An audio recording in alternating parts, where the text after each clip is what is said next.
الشيطان الرجيم بسم الله الرحمن الرحيم الحمد لله رب العالمين الحمد لله الذي بنعمته تتم الصالحات وأشهد أن لا إله إلا الله وحده لا شريك له الملك الحق المبين وأشهد أن سيدنا وعظيمنا وحبيبنا وشفيع ذنوبنا محمد رسول الله اللهم صل وسلم وبارك على هذا النبي الكريم وعلى كل من اهتدى بهديه أو استنى بسنته إلى يوم الدين أما بعد إخوة الإيمان والعقيدة بعد وقوفنا معكم في الخطب الماضية على سيرة حبيبنا محمد صلى الله عليه وسلم حيث اقتطفنا من هذه السيرة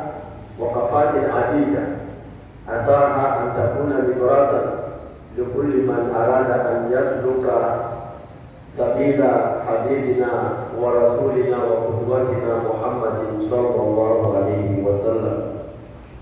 وإن شاء الله في خطبتنا هذه نفتح صفحات جديدة لنتناول معكم السجايا والنبل والأخلاق الحسنة في الإسلام.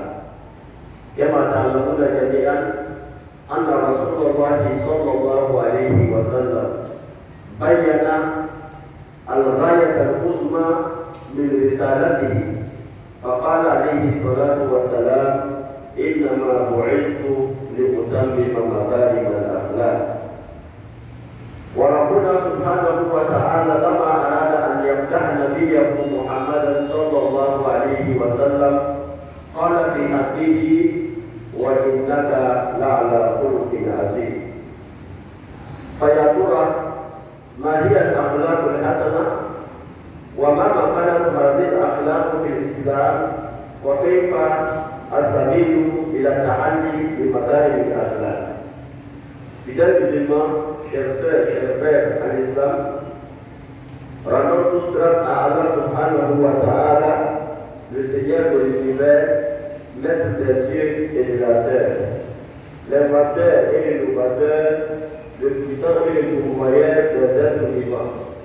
Nous le louons et l'adorons et nous attestons qu'il n'y a aucune divinité digne d'être adorée en dehors de lui. Et nous attestons que notre bien-aimé Mohammed sallallahu alayhi wa sallam est son noble serviteur et messager.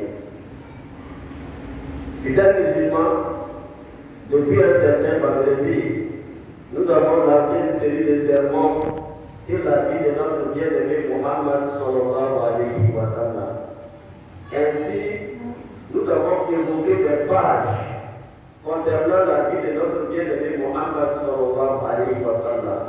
Et l'objectif de cela est de dire que Mohammed est notre modèle. Comment nous pouvons prendre Mohammed comme modèle si nous ne connaissons pas la vie de Mohammed sallallahu alayhi wa sallam? Et aujourd'hui, je pense que chacun de nous a eu sa part de la biographie de Mohammed sallallahu alayhi wa sallam. Chacun de nous a eu des connaissances qui nous permettent de prendre Mohammed sallallahu alayhi wa sallam comme son premier référent, de prendre Mohammed sallallahu alayhi wa sallam comme le modèle et à travers Mohammed sallallahu alayhi wa sallam de s'améliorer davantage, surtout dans les domaines de la spiritualité et dans les domaines de notre vie quotidienne. Aujourd'hui, Inch'Allah, nous allons aborder ou nous allons lancer une autre série de sermons qui serait sur les bons comportements. Fidèles musulmans, le bon comportement est quelque chose de très nécessaire pour nous. Car quand on parle de comportement, vous allez trouver que partout où vous passez, tout le monde chante ce mot. Dans toutes les religions célestes, même dans la vie de nos ancêtres, avant l'islam, il y avait ce mot que nous appelons le bon comportement. Alors, avec l'islam, Que dit l'islam du bon comportement et qu'est-ce que le musulman doit faire pour avoir un bon comportement?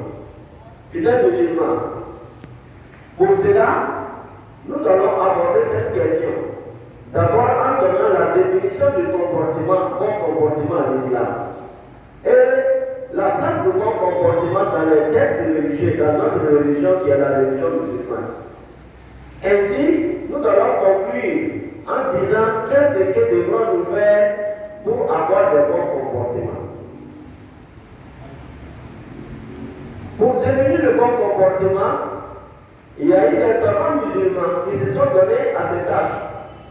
Et chacun a essayé de donner une orientation à la question. Mais aujourd'hui, nous prenons la définition d'Ibn Taymiyyah qui a dit quelque chose de très nécessaire, qui a su résumer ce que nous appelons en islam le bon comportement.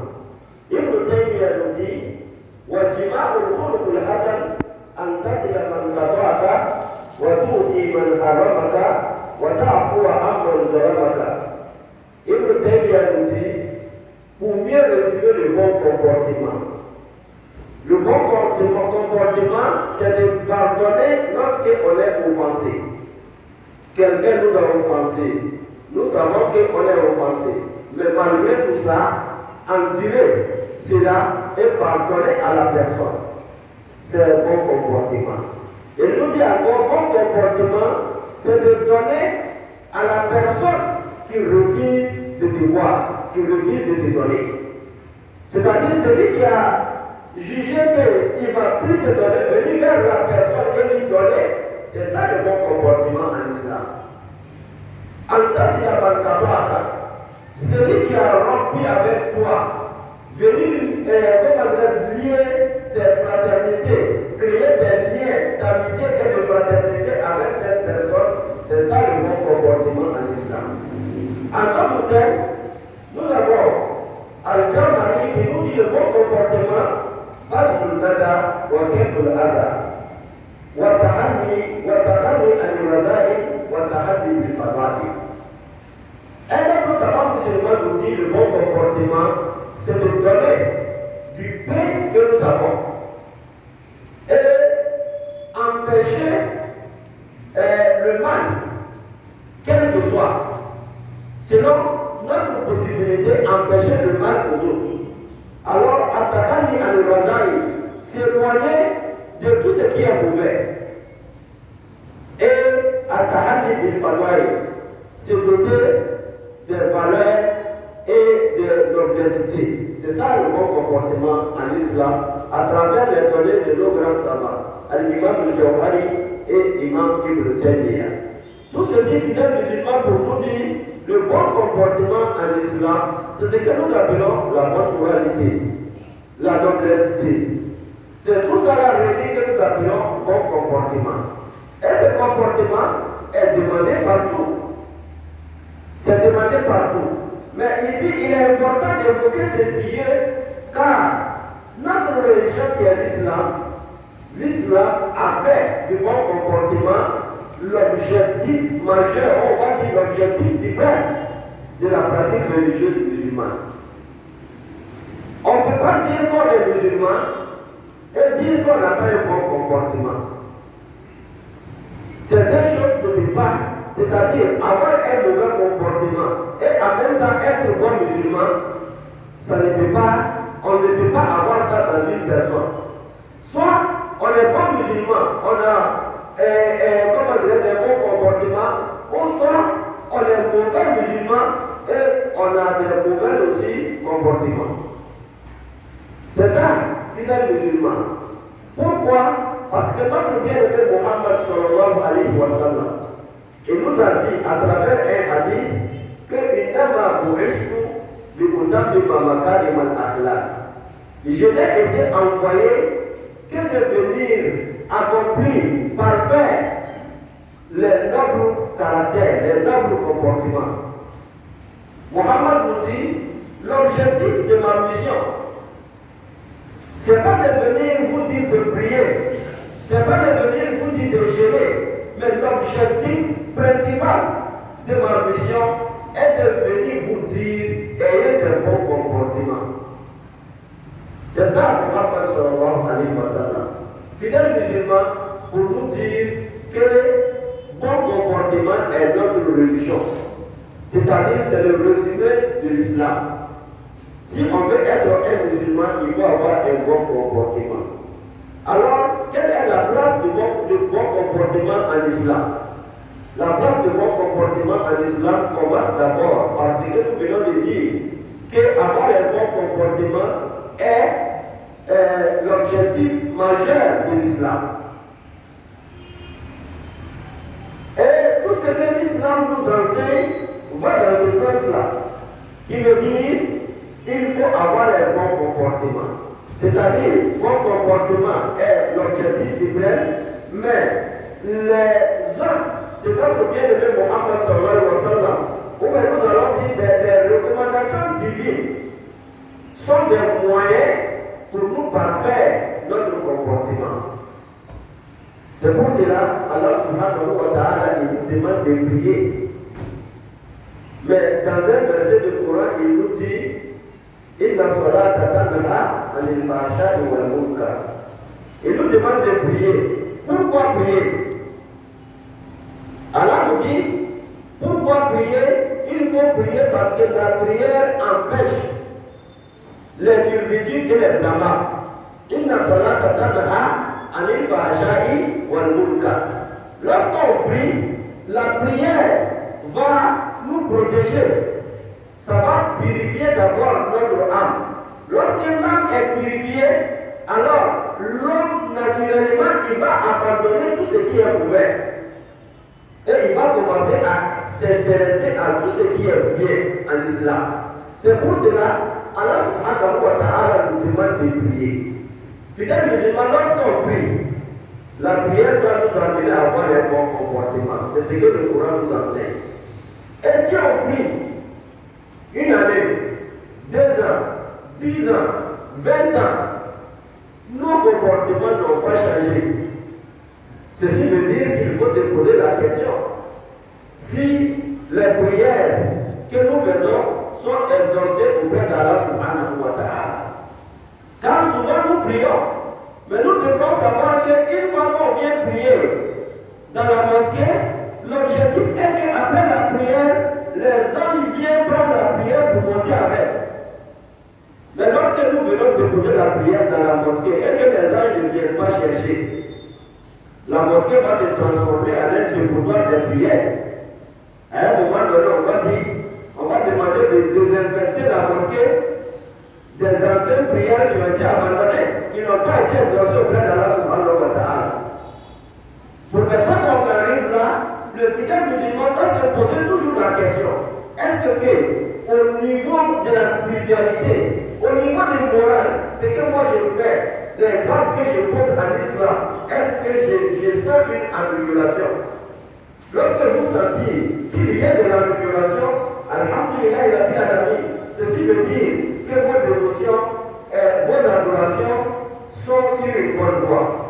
Mais lorsque vous priez, vous gênez et que tout cela ne donne rien, il faut savoir qu'il y a un problème fidèle musulman.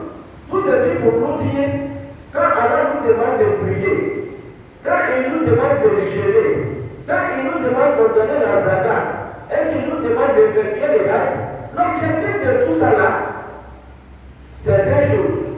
Avoir la crainte de Dieu, et la crainte de Dieu nous donnera un bon comportement. Voici le résumé de tout ce que nous faisons comme adoration en islam.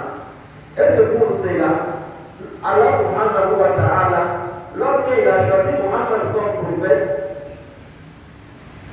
particularité qu'il a donnée à notre bien-aimé Muhammad sallallahu alayhi wa sallam était le bon comportement. Depuis sa naissance. Avant qu'il ne soit prophète, à la Mecque, tout le monde le surnommait Al-Amin. On le surnommait l'homme de confiance. Pourquoi? Parce que Muhammad sallallahu alayhi wa sallam avait des bons comportements. Muhammad sallallahu alayhi wa sallam, il n'aimait pas tout ce qui était mauvais. Naturellement, il était lancé dans tout ce qui est bon. C'est pour ça, lorsque on a réconcilié construit la Kaaba et on a voulu poser Hajar al-Aswad à sa place. On a dit, qui va poser Hajar al-Aswad là à sa place? Les Quraysh, tous les tribus ont dit non, c'est nous qui devons poser Hajar al-Aswad à sa place. Alors, on va dire, les sachants, et ils se sont dit, si nous laissons l'affaire de Hajar al-Aswad, la pierre noire là, qui est à côté de la Kaaba, si nous laissons l'affaire de pierre noire aux tribus, ça va finir par un conflit. Alors il faut choisir une personne que tout le monde est unanime qu'il est bon. Et à cette personne, on va confier la tâche de mettre Hajar al-Aswad à sa place. Et la personne qui a été choisie pour cela est notre bien-aimé Muhammad sallallahu alayhi wa sallam. Et tout ceci avant la prophétie, avant qu'il ne reçoive la révélation d'Allah subhanahu wa ta'ala. Pour dire, Allah subhanahu wa ta'ala a gratifié Muhammad depuis son enfance par le bon comportement. Il se distinguait des autres à travers ses comportements. Et Muhammad sallallahu alayhi wa sallam, lorsqu'il a été envoyé et qu'il a rencontré Jibril, il a eu peur. Lorsqu'il est retourné à la maison, rencontrer notre mère Khadija, qu'est-ce que Khadija lui a dit? Khadija a dit, tu ne peux pas avoir ce comportement et que Allah subhanahu wa ta'ala va, comment dirais-je, déshonner auprès de ta peuple comme ça. Non. Il dit, tu es vraiment d'une bonne moralité. Pour cela, tout ce qui va t'arriver serait bon. Fidèle musulman, telle est notre religion. C'est ça la place de bon comportement en islam. Lorsqu'on parle de bon comportement en islam aussi, il faut savoir que l'islam est la seule religion. Je dis bien la seule religion qui a ainsi bien engendré entre la spiritualité et la vie de l'être humain. C'est l'islam qui nous donne la spiritualité et en même temps il nous dit avec la spiritualité nous devons être bons partout où nous nous retrouvons. Pour nous, l'islam ne se sépare pas des musulmans. Partout où tu te trouves, tu es musulman. À la mosquée, tu es musulman. Hors de la mosquée, tu es musulman. Il ne faut pas avoir des bons comportements au sein de la mosquée et lorsqu'on sort de la mosquée, on devient une autre personne. Non, ça c'est pas l'islam. Fidèle musulman, bon comportement en islam, c'est ce que Muhammad sallallahu alayhi wa sallam a enseigné à ses compagnons. C'était sa mission. Tout ce qu'il a enseigné à ses compagnons, c'était le bon comportement.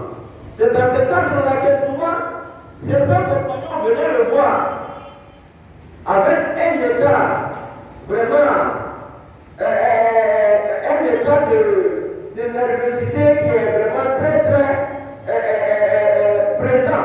Et Muhammad sallallahu alayhi wa sallam, il le calmait, il l'apaisait. Il lui disait toujours, le bon chemin qui peut t'amener auprès d'Allah subhanahu wa ta'ala, c'est de savoir te maîtriser au moment de la colère. Et combien de personnes ont embrassé l'islam à cause du comportement de Muhammad sallallahu alayhi wa sallam? Combien de personnes ont fait du mal à Muhammad sallallahu alayhi wa sallam, mais après Muhammad a pardonné. Même les pardonnants, Muhammad a pardonné. Et c'est ce qu'il a enseigné à ses compagnons. Et à travers ses compagnons, à nous tous, nous qui sommes musulmans. Nous venons de dire que Muhammad est notre modèle. Alors, si nous prenons Muhammad comme modèle, alors nous devons avoir un bon comportement. Car Allah subhanahu wa ta'ala, lorsqu'il a voulu faire l'éloge de Muhammad, lorsqu'il a voulu dire à Muhammad que tu es bien, il n'a pas parlé de Muhammad en termes de connaissance, ni en termes de recherche. Tout ce qu'il a dit, c'est Wa innaka la'ala khuluqin azim. Il dit certes, tu es d'une moralité exemplaire, d'une moralité énorme. C'est ce qu'Allah subhanahu wa ta'ala a dit à Muhammad en faisant l'éloge de Muhammad. Qu'est-ce qu'il a choisi? C'est le comportement. Fidèles musulmans, ceci doit être l'objectif majeur de tout un chacun de nous. L'islam te demande d'avoir de bons comportements. Il ne se limite pas à cela. Il te dit, tu ne seras pas un bon croyant tant que tu n'as pas un bon comportement. Il ne se limite pas à cela aussi. Il te dit, fais en sorte que ta maison soit embellie par des bons comportements.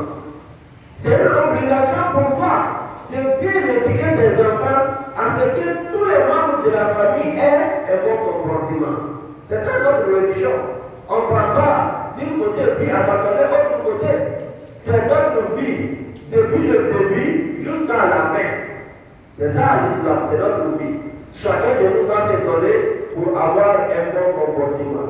Fidèles musulmans, notre religion va au-delà. Un jour, Mohammed sallallahu alayhi wa sallam, il a dit à ses compagnons, il dit Wallahi la yu'min, Wallahi la yu'min, Wallahi la yu'min. Il a dit ça 3 fois. Il dit, je jure par Dieu, il n'est pas croyant. Personne n'a parlé. Il a répété une deuxième fois. Je jure par Dieu qu'il n'est pas croyant. Personne n'a répondu. Il a répété une 3e fois. Je jure par Dieu qu'il n'est pas croyant. Alors les compagnons étonnés, ils ont demandé qu'est-ce qu'il n'est pas croyant pour faire. Il dit, allez-y là, celui qui n'a pas pu protéger son voisin de ses méfaits, celui qui n'a pas pu écarter son voisin de son mauvais comportement, il dit celui-là, il n'est pas croyant. Ici, on a parlé du voisin, mais le voisin, qu'il soit musulman ou qu'il ne soit pas musulman, alors ce qui t'est demandé, toi musulman, c'est d'avoir un bon comportement envers tes voisins. Alors si ça c'est le voisin, que dirons-nous des membres de nos familles? Que dirons-nous de ceux qui sont toujours avec nous jour et nuit? Que dirons-nous de nos frères, de nos sœurs, de nos parents? Si nous devons nous comporter ainsi avec les voisins, alors nous disons pour les parents, on n'en parle pas. Et un autre hadith, Muhammad sallallahu alayhi wa sallam, il dit aux compagnons, le plus proche parmi vous, auprès de moi, le jour de la résurrection, celui qui va venir s'asseoir à côté de moi, Muhammad sallallahu alayhi wa sallam, est celui-là qui a eu un bon comportement. Fidèles musulmans, pour nous dire que si nous voulons avoir le bonheur de l'ici-bas et avoir le bonheur de l'au-delà, ceci se résume en bon comportement.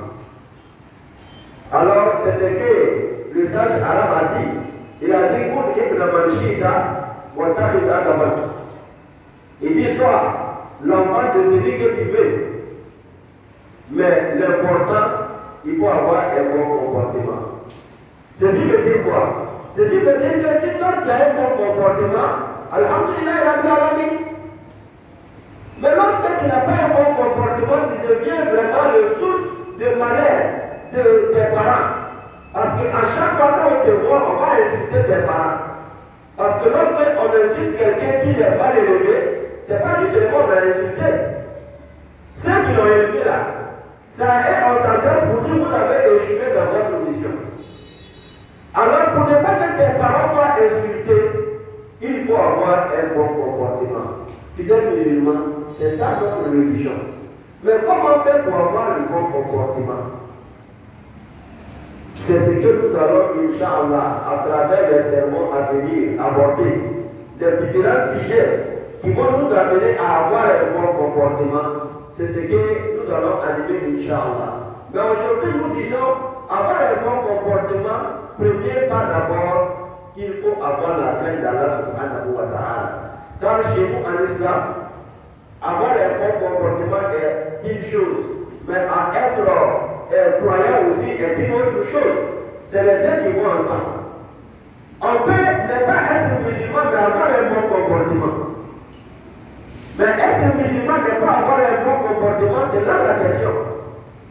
C'est là chacun de nous est étonné. Comment on peut être un bon musulman et un musulman ne pas avoir un bon comportement?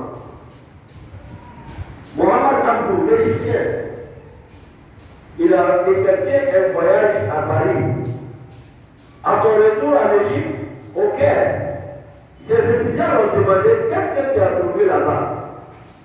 Il a dit lorsque je suis allé en Europe, j'ai vu l'islam, mais je n'ai pas vu les musulmans.